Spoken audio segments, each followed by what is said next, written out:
যে যৌতুক ছাড়া যদি কোনো ভাই অথবা কোনো ব্যক্তি যদি আপনাকে বিয়ে করে তাহলে আপনি ওনার কাছে বিয়ে বসবেন, তাই তো? জি। আচ্ছা ঠিক আছে আপু, যদি আপনাকে বিয়ে করে তাহলে সেই ব্যক্তির বয়স কেমন হতে হবে?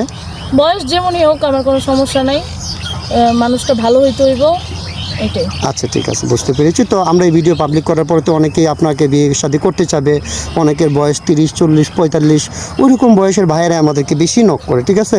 তো ওইরকম বয়সের কোনো ভাই যদি আপনাকে বিয়ে শাদী করতে চায় আপনি বসবেন?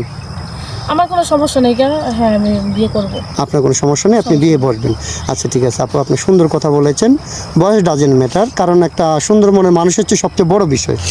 আচ্ছা ঠিক আছে আপু, আপনার সাথে যোগাযোগ কীভাবে করবে ওনারা? যোগাযোগ আপনাদের মাধ্যমে করতে হবে ভাইয়া, আমি ফোন ইউজ করতে পারি না, মানে আমার তো আর ওরকম পরিস্থিতি নাই যে আমি একটা মোবাইল কিনবো বা কিছু। ও আচ্ছা আচ্ছা ঠিক আছে আপু, বুঝতে পেরেছি। তো সুপ্রিয় দর্শক, এই মুহূর্তে দেখতে পাচ্ছেন ডিসপ্লেতে একটি নাম্বার আছে, এই নাম্বারটা হচ্ছে আমাদের নাম্বার, ইউটিউব চ্যানেল কর্তৃপক্ষের নাম্বার। কোনো ভাই যদি এই আপুর সাথে যোগাযোগ করতে চান, ওনার একটা ছবি স্ক্রিনশট মেরে